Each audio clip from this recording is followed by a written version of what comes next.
우리 서로 인사하시겠습니다. 당신은 정말 소중한 사람입니다.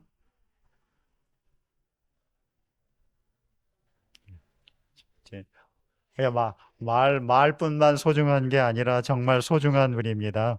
이렇게 내가 소중하고 내가 소중하니 옆에 있는 모든 다른 사람들도 역시 소중하게 여겨질 줄로 믿습니다. 예수님께서 이 땅에 오신 목적은 율법을 폐하려 한 게 아니라 완성하려 왔다라고 이 산상수훈을 말씀하시면서 우리에게 알려주셨습니다. 또 예수님은 당시 사람들에게 너희 의로움이 서기관과 바리새인보다 더 낫지 아니하면 결단코 천국에 들어갈 수 없다라고도 말씀하셨습니다. 예수님이 율법을 완성하러 오셨고 이 사람들의 의로움이 당시 가장 의롭다고 여겨지던 서기관과 바리새인보다 더 낫지 아니하면 이 천국에 결코 들어갈 수 없다고 하신 이 말씀의 의미가 어떤 것인지를 설명하기 위해 보여주기 위해서 6가지 예를 드셨습니다. 그 6가지 예를 통해 우리가 진짜 의롭게 되는 게 율법을 온전히 지키는 게 어떤 것인지를 삶의 현장에서 구체적으로 설명해 주셨는데 그 6가지 실제적인 예가 오늘부터 시작되는 예수님의 6가지 반제입니다. 옛사람에게 말하면 너희가 이렇게 하라고 들었지만 나는 너희에게 이야기하고 다시 이야기한다. 그러면서 구성된 이 6가지 말씀은 오늘 살인하지 말라, 간음하지 말라, 아내를 버리지 말라, 헛맹세를 하지 말고 맹세했으면 반드시 지키라. 눈은 눈으로 이는 이로 갚으라 하였으나 내 이웃을 사랑하고 원수를 미워하라 하였으나 요 6가지입니다. 당시 율법의 핵심 쟁점이 되었던 이 6가지를 예수님이 이야기하시면서 너희들이 이렇게 들었지만 나는 너희에게 달리 해석을 한다. 달리 해석하는 게 아니라 정확히 이야기하면 제대로 이 율법의 원래 의미를 제자리로 찾아놓겠다 하시면서 말씀하신 게 이 6가지 반제입니다. 너희가 이렇게 들었지? 그러나 나는 이렇게 이야기한다. 너희가 이렇게 하라고 들었지? 그러나 나는 이렇게 이야기한다. 너는 이렇게 살라고 알고 있었지? 하지만 나는 이렇게 살아야 한다고 말한다. 이 6가지가 오늘 살인하지 말라는 예를 통해서 하나씩 이어지고 있습니다. 자, 그러면 예수님이 도대체 계명 혹은 율법이 뭐길래 이렇게 그 당시 사람들이 그렇게 잘 지키고 있었던 그 율법과 계명을 180도 확 뒤집어 놓으셨는지 우리가 한번은 생각해 봐야 할 듯합니다. 율법이 계명의 근본 목적이 뭐냐? 수많은 그 많은 율법들 계명들을 주셨는데 도대체 그 계명이 뭐냐? 우리가 잘 알고 있습니다. 율법과 계명이 담고 있는 진짜 의도와 목적, 하나님의 뜻은 한 단어로 요약이 됩니다. 그건 사랑입니다.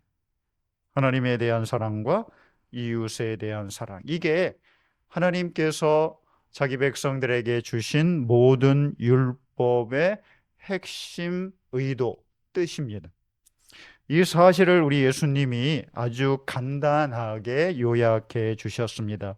어떤 율법사가 예수님에게 찾아와서 선생님, 율법 중에 어떤 게 큽니까? 중요합니까? 라고 물었을 때 예수님이 하신 대답은 마태복음 22장 37절 이하에 이렇습니다.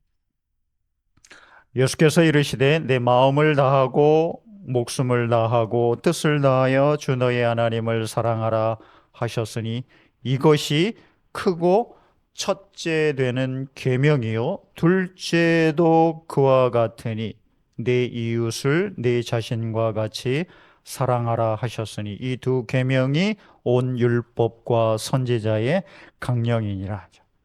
첫째는 내 하나님을 사랑하라. 그리고 하시는 말씀이 둘째도 그와 같으니. 그렇죠? 이 말은 첫째는 내 하나님을 사랑하라. 이게 가장 크고 중요한 계명인데 둘째도 첫째 계명과 똑같은데 그건 내 이웃을 사랑하라는 거. 그러니까 첫째 계명이 하나님 사랑이고 둘째 계명이 이웃 사랑인데 첫째 사랑인 하나님 사랑과 둘째 사랑인 이웃 사랑은 똑같다는 얘기입니다. 계명과 율법이 말하고 있는 참 의미는 결국은 하나님 사랑과 이웃 사랑 둘은 하나다라는 것. 우리가 잘 알고 있죠. 보이지 않는 하나님을 우리가 어떻게 사랑하지? 보이지 않는 대상을 사랑하기 위해서는 보이는 대상을 사랑할 수 있게 하셨습니다. 보이는 내 이웃을 사랑하는 게 하나님 사랑이고 보이지 않는 하나님을 사랑하기 위해 그 사랑을 증거로 보여줄 수 있는 게 이웃 사랑입니다. 따라서 이웃을 사랑하는 게 하나님 사랑하는 거고 하나님을 사랑하는 사람은 어쩔 수 없이 내 이웃을 사랑할 수밖에 없게 돼 있습니다.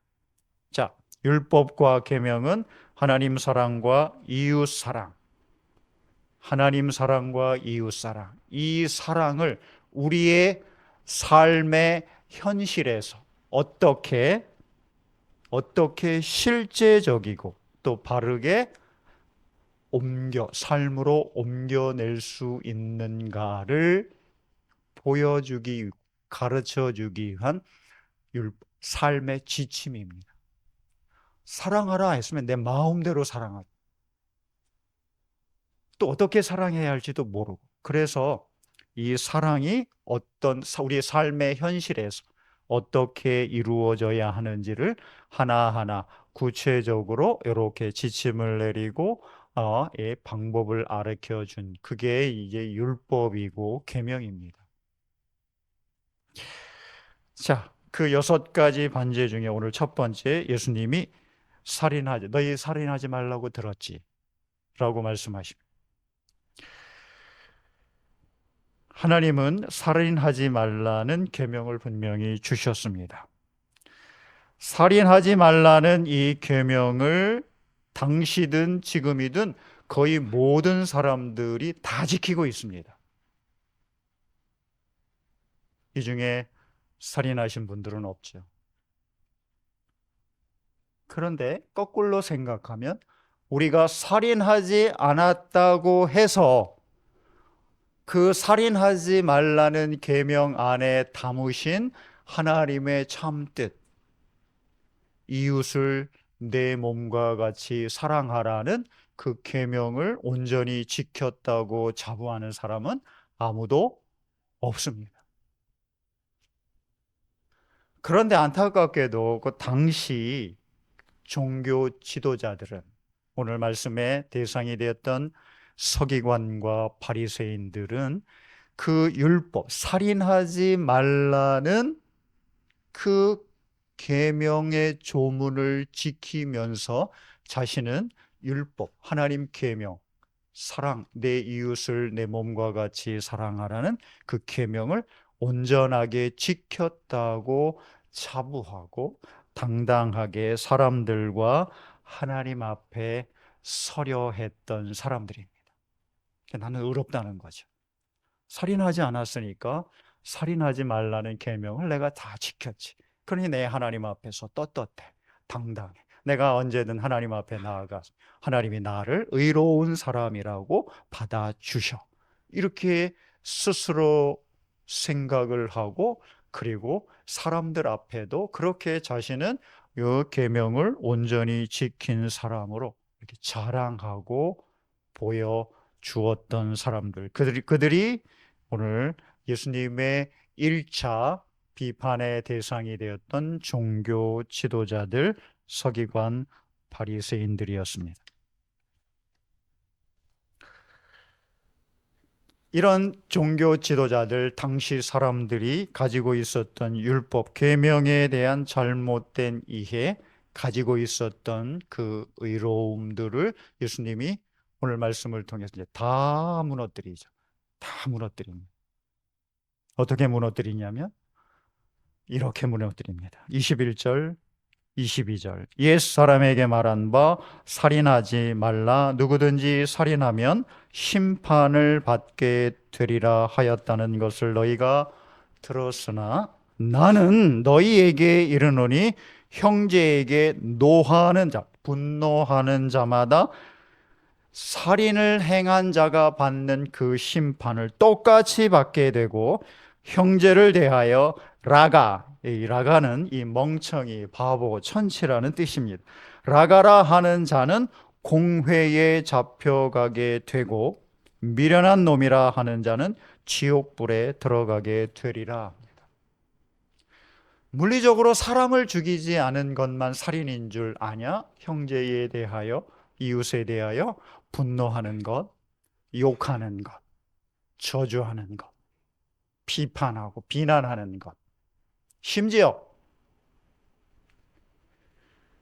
사람에 대하여 악감정을 품는 것 자체, 이 모든 게 똑같은 살인이고 똑같은 살인의 심판을 너희가 받게 된다고 우리 예수님이 말씀하십니다. 사람을 물리적으로만 죽이는 게 살인이 아니라 분노하는 것, 악감정 갖는 것, 적대감 갖는 것, 뒷담화하는 것, 욕하는 것, 이 모두가 살인과 똑같다고 우리 예수님이 말씀하십니다. 이 분노, 우리 분노 많이 하죠. 이 분노는 사람에 대하여 가지는 악의적인 감정을 말합니다. 언제 우리가 이 분노가 일어나죠? 일이 내 뜻대로 안 될 때, 누군가에 의해서 내 가는 길이 방해가 될 때, 내 하는 일이 일에 걸림돌이 될 때, 내게 해를 끼치는 자를 향하여 이 분노가 일어납니다. 때로는 시기와 질투가 분노의 원인이 되기도 합니다. 이 분노를 사람이 사람에게 행하는 모든 악한 행위의 근원으로 우리 예수님이 보셨습니다. 이 분노가 시작인 거죠. 우리도 잘 알고 있습니다. 분노가 우리 안에 있기 시작하면 나오는 게 욕이죠. 욕들 많이 하시죠. 저도 욕을 많이 해요. 아닌 것 같은데 저도 욕 진짜 많이 해요. 여기 와서는 그런 일이 없는데, 제가 이전에 학교에서 사역할 때는요, 하도 힘들 때는 어떻게 하냐면 예배당이 크거든요. 그러니까 혼자 낮에 예배당에 와갖고 문 잠가놓고 소리를 막 지르. 그렇지 않으면은 이게 해소를 못하니 제가 미치겠는 거죠. 예배당에 와서 강대상 앞에 의자 그 방석에 앉아서 소리를 지르고 이제 진짜 욕도 했어요. 제가 그런 사람입니다. 감사한 거는 우리 시운소 교회에서 이제 그런 일이 없어요. 제가 이제 그런 그 마음의 그 악한 감정들이 많이 해소가 돼서 제일 편한 사람이 누구냐면 우리 제 아내예요. 분노가 많이 일어나잖아요. 분노 안 느끼시는 분은 사람이 아니에요. 그죠? 분노 느끼는 게 당연해요. 그죠? 분노가 나오면 입에서 당연히 욕이 나와요. 욕이 나오고 여기서 뭐 라가니 뭐 욕하는 거 나오는데 이게 우리에는 그냥 자연스럽게 나오게 돼 있습니다. 그것도 해소가 안 되면은 이제 행동으로 옮겨지죠. 그래서 다른 사람에게 가갖고 그 사람 비방하고 해코지하고 물리적으로 불이익을 주고 이런 일들을 하게 돼요. 그리고 이 분노가 극단에 가서 나타나는 행위가 살인인 거죠. 살인, 악감정, 욕, 남에게 해를 끼치고 불이익 주는 것, 살인, 다 똑같은 이웃 사랑에 정반대되는 일입니다. 살인과 똑같은 거죠. 그래서 이 모든 것을 만들어내는 근본에는 분노가 있으니 이 분노가 통제되고 해결되지 않으면 결국은 우리는 매 순간 살인을 저지르며 살아가는 사람이 될 수밖에 없다는 말씀을 우리 주님이 하고 계십니다. 우리 그런 사람들입니다. 자, 살인하지 말라는 이 계명을 온전히 지킨다는 것은 사람에 대하여 이 분노가 없어야 하는 거고, 그 분노가 만들어내는 악감정, 분노가 만들어내는 욕, 비난, 불이익 주는 것, 해코지하는 것, 극단적으로 살인하는 것, 이 모든 것이 온전히 통제되고 우리 안에서 사라져야 비로소 이 계명을 지킨 것이 된다는 게 예수님의 요점입니다. 예수님이 진짜 강조하고 싶은 것은 살인하지 말라는 그 계명 안에 담긴 이웃에 대한 진정한 사랑이죠. 이 사랑을 온전히 행하지 않은 채 자기가 마치 하나님이 주신 계명을 다 지킨 것처럼 의기양양하고 의로운 자로서 하나님 앞에 설 수 있고 내가 하나님께 나아갈 수 있다고 여겼던 당시의 종교 지도자들을 향한 아주 맹렬한 비난을 우리 예수님이 하고 계십니다. 하나님이 진짜 받고 싶은 건 그게 아니었던 거죠.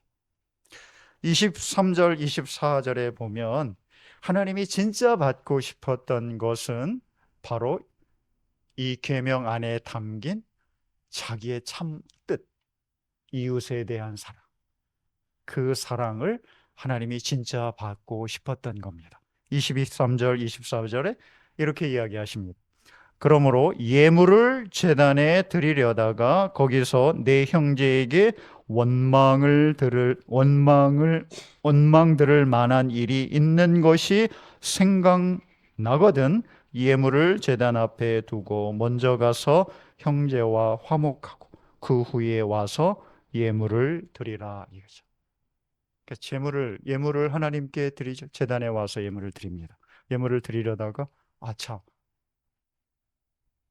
야, 내가 안 좋게 한 일이 딱 생각이 나면 그 예물을 놓고 그 사람과 화해하고 다시 돌아와서 그 예물을 우리 하나님께 드리라는 말씀입니다. 우리 현대, 우리 현실로, 우리 현대에 다시 상황을 바꿔서 이야기하면 이렇습니다. 예배드리다가 누구한테 원망 들을 일이 생각나면 좀 생각나시죠? 생각나면 여기서 그만두고 나가서 그 사람과 화해하고 다시 와서 예배 드려요. 예배가 다 끝나도 하나님은 기다리고 계시니까 드려요. 대신 나갈 때 가지고 온 헌금은 놓고 가라 그런 얘기예요. 놓고 가라. 헌금은 놓고 가라. 왜? 헌금까지 가고 가면 안 올 것 같으니까. 재물을 하나님이 받고자 하는 게 예배를 받고자 하는 게 아니라는 거죠. 진짜 받고 싶은 건 우리의 사랑이었던 거죠. 이웃에 대한. 자, 우리가 23절, 24절의 말씀을 좀 더 정확하게 이해하기 위해서 두 가지를 좀 더 살펴봐야 돼요. 하나는 이 예물을 드리는 사람은 피해자가 아니라 가해자입니다. 가해자. 누군가의 해를 주어서 그게 욕이 됐든 악감정이 됐든 저주가 됐든 피해를 준 누군가의 해를 주어서 그 사람들로부터 원망을 들을 일을 행한 사람, 가해자를 말합니다. 두 번째, 화목하고라는 요 말은 능동태가 아니라 원래는 수동태입니다. 능동태나 수동태나 화목하는 거 똑같은데 원 차이가 있냐? 아니요, 차이가 매우 큽니다. 능동태는 가해자가 피해자에게 찾아가 나 미안해 뭐 그럴 수도 있지 뭐 이렇게 이야기하고 그래 됐지? 그러고 돌아올 수 있습니다. 근데 피해자는 그렇지 않죠. 피해자가 가해자가 미안해 한다고 해서 피해자의 상처와 피해가 회복되는 것은 아닙니다. 그래서 가해자가 주는 그 사과, 그리고 가해자가 주었던 그 피해에 대한 온전한 보상과 회복이 전제되지 않으면 화해는 이루어지지 않습니다. 그래서 수동태로 말씀하셨던 것 같아요. 이 가해자가 얼마나 겸손하고 얼마나 진정성 있는 마음으로 자기가 가지고 있는 모든 것을 다 희생해서 내가 준 그 모든 피해를 다 보상해 주지 않으면 이루어질 수 없는 게 바로 이 화해, 화목인 것을 우리 주님이 아셨기 때문에 아마 수동태로 사용하신 않았나 하는 생각을 합니다. 우리 삶의 현실에 봐도 그렇죠. 누군가 나에게 상처를 주고 아픔을 주고 피해를 줬는데 그 사람이 당당하게 와갖고 미안해 뭐 그럴 수 있지. 그래서 잊어먹어 그냥 없던 일을 해. 우리 그냥 잘해보고 그냥 앞으로 잘 살아보자 이렇게 한다고 화해가 되고 내 마음의 상처가 회복이 되나요? 안 되죠. 그 상처를 회복하고 치유하고 그래서 다시 깨어졌던 그 관계가 온전히 봉합되기 위해서는 가해자가 자기의 진정성을 진짜 회개를 하지 않으면 그리고 그가 받았던 상처와 피해에 대한 것을 그 이상으로 보상해 주지 않으면 화목해지지 않습니다. 그래서 예수님께서 수동태로 화목해진 뒤에라고 말씀하셨습니다.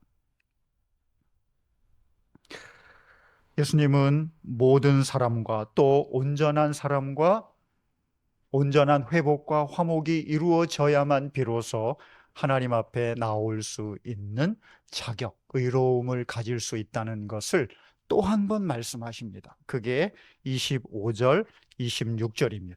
너를 고발하는 자와 함께 길에 있을 때에 급히 사화하라. 때가 지나면 안 된다는 거예요. 그 고발하는 자가 너를 재판관 안에 내어주고 재판관이 옥리에게 내어주어 옥에 가둘까 염려하라. 진실로 내게 이르노니 내가 한 푼이라도 남김없이 다 갚기 전에는 결코 거기서 나오지 못하리라. 온전히 이웃 사랑이 이루어지지 않으면 하나님 앞에 다시 설 수 있는 기회, 자격 자체가 다 없다는 얘기죠. 하나님께서 살인하지 말라는 계명 안에 담은 것은 이웃사랑입니다. 그것도 부분적으로, 단편적으로가 아니라 온전한 사랑입니다. 단지 사람을 죽이지 않았다고 살인하지 말라는 계명을 지켜 내가 하나님 앞에 의로운 자로 설 수 있다는 게 아니라는 것을 우리 예수님이 말씀합니다. 살인하지 말라는 계명은 이웃에게 소극적으로는 악을 행하지 않는 것으로 나타납니다. 로마서 13장 10절 사랑은 이웃에게 악을 행하지 아니하나니 그러므로 사랑은 율법의 완성이니라. 소극적으로는 소극적으로는 그냥 악을 행하지 않는 것으로 이웃 사랑이 나타납니다. 근데 우리 중에 어떻게 해를 하나도 주지 않고 살아갈 수 있는 사람이 어디 있습니까? 근데 이 이웃 사랑이 적극적으로는 내 생명까지 이웃을 위해 내어주는 것으로 나타납니다. 요한복음 15장 12절 13절 내 계명은 내가 너희를 사랑한 것 같이 너희도 서로 사랑하라 하는 이것이니라.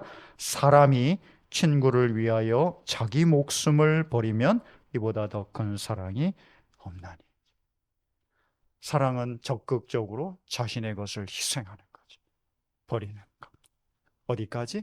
자기 목숨까지 희생하고 버려서 친구를 위하여 드리는 것. 이게 사랑입니다. 소극적으로는 해를 끼치지 않는 것, 적극적으로는 자신의 모든 것을 다 내어주는 것. 그때에야 비로소 우리가 살인하지 말라는 이 계명을 지켰다고 하나님 앞에 설 수 있게 됩니다. 묻습니다. 우리 중에 그럴 사람이 있나요? 그럴 준비가 되어 있는 사람은 또 있나요? 한 번이라도 그렇게 하겠노라고 결단했던 이들은 또 있나요? 예수님의 이 말씀은 모든 사람을 하나님의 심판대 앞에 세웁니다. 당시 종교 지도자들 뿐만 아니라 현대를 살아가는 우리 그리스도인들도 역시 하나님의 심판대 앞에 세우고 있습니다. 자, 다시 한번 우리 현대를 살아가는 우리의 모습으로 돌아와 보시죠. 분노 없는 삶이 없습니다. 우리가 적대적인 악감정 속에서 사람들에게 욕을 하기도 하고, 사람을 멸시하기도 하고, 뒤에 가서 비방을 하기도 하고, 직접적인 해나 불이익을 끼치기도 합니다. 이게 우리예요. 저의 모습이고, 극단적인 경우에만 살인으로 나타나지, 이 분노가 우리 안에서 또 우리의 삶을, 행위를 통해 드러나는 살인의 모습들은 그냥 일상에서 일어나고 있습니다. 그런데요, 우리의 삶의 모습을 가만히 들여다보면 이렇게라도 해야 버텨낼 만큼 우리의 삶이 고달프고 힘든 것도 사실입니다. 학생들 수학 공부가 힘들다고 하면 수학 문제 푸는 게 그렇게 힘들다고 그러죠. 그렇죠? 근데 어떤 영화에서 보니까 그런 얘기를 하대요. 삶이 얼마나 복잡한지를 알면 수학 문제 푸는 게 얼마나 쉬운 일인지 알 거야. 라는 어떤 영화의 대사가 기억이 납니다. 10명이 있으면 변수가 10개예요. 10개 변수를 다 풀어야 삶의 문제 하나가 해결되는 거예요. 집에서 가족 5명, 우리 6명이 피자 하나 시켜 먹을 때도 그 6명의 의견들을 다 조율을 해야 돼요. 그래서 결국 못 시켜 먹을 때도 있고 내일로 미루고. 이게 우리들입니다. 교회는 또 어떻습니까?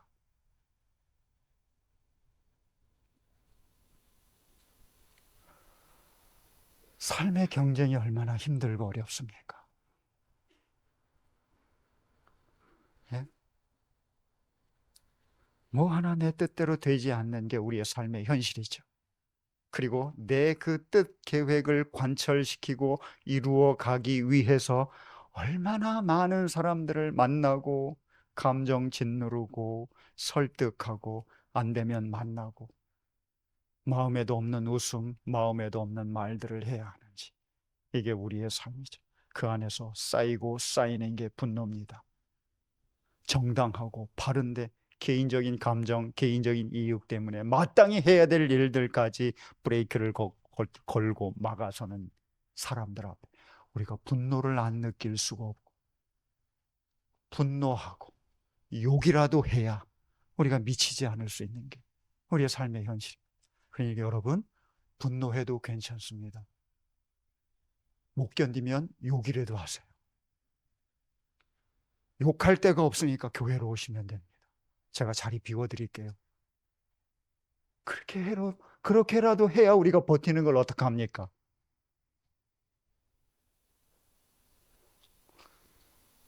이게 우리가 살아가는 삶의 현실인데, 우리 주님께서 분노하지 말라고 그랬으니 그 분노 꾹꾹 참고 누르면 우리의 정신이 뻥 터져서 미쳐버립니다.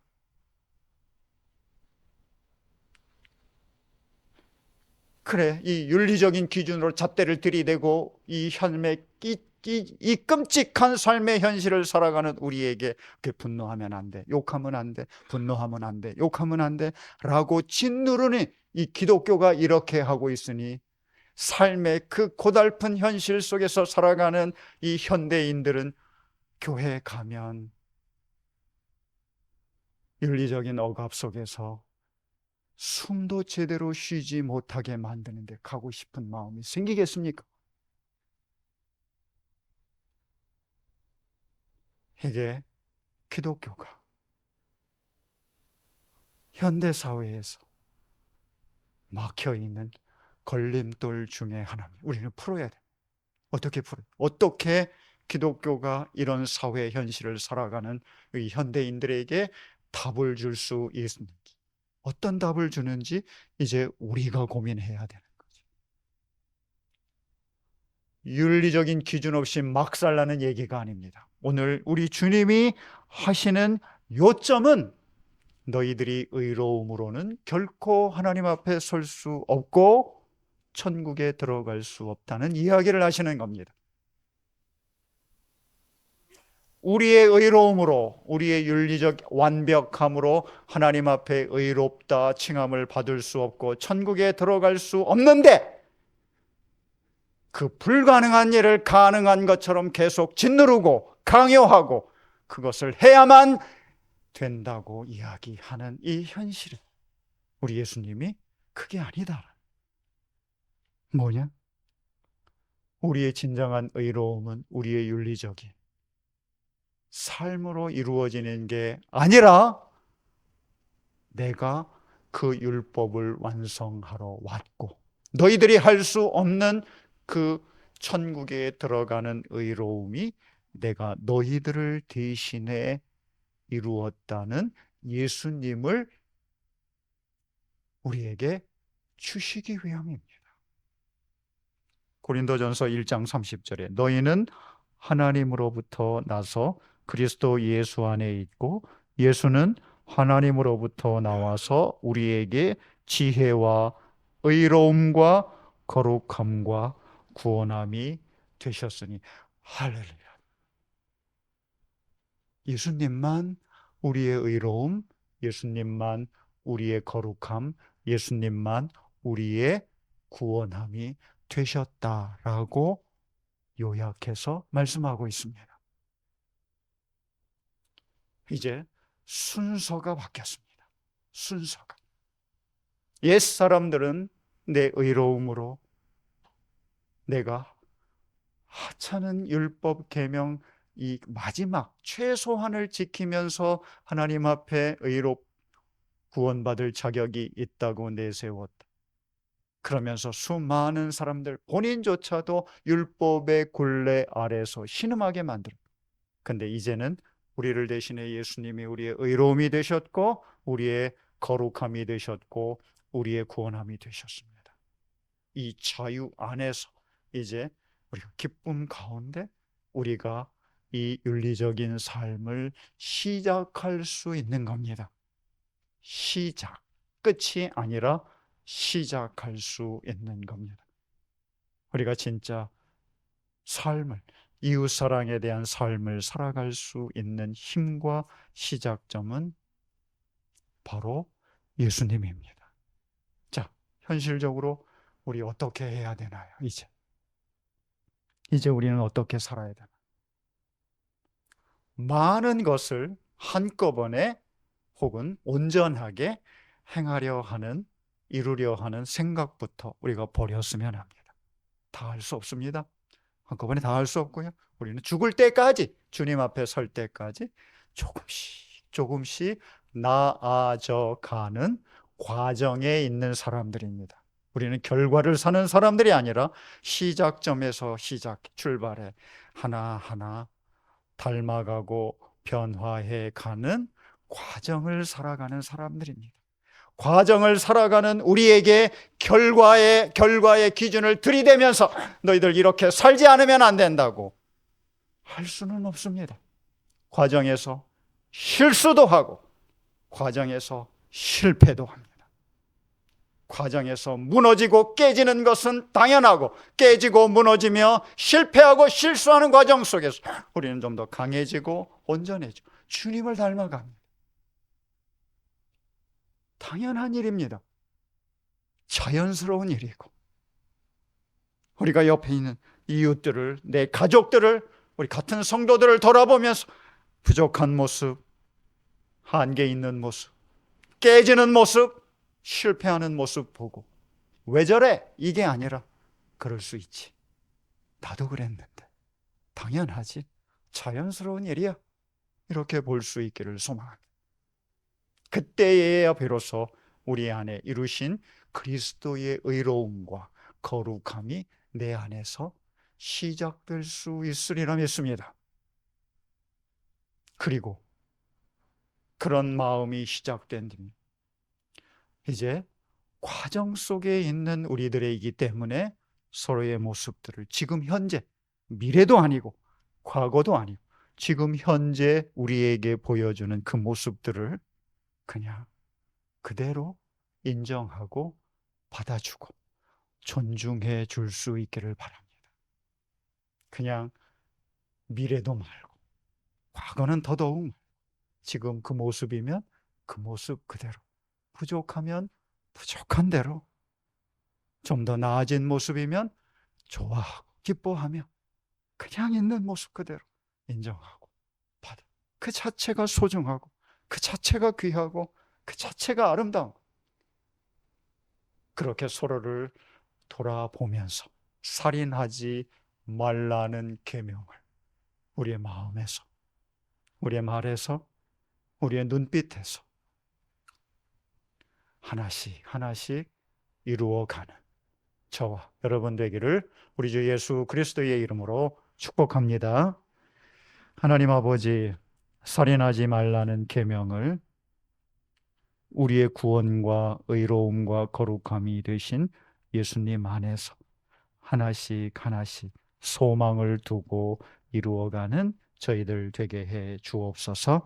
주 예수 그리스도의 이름으로 기도하옵나이다.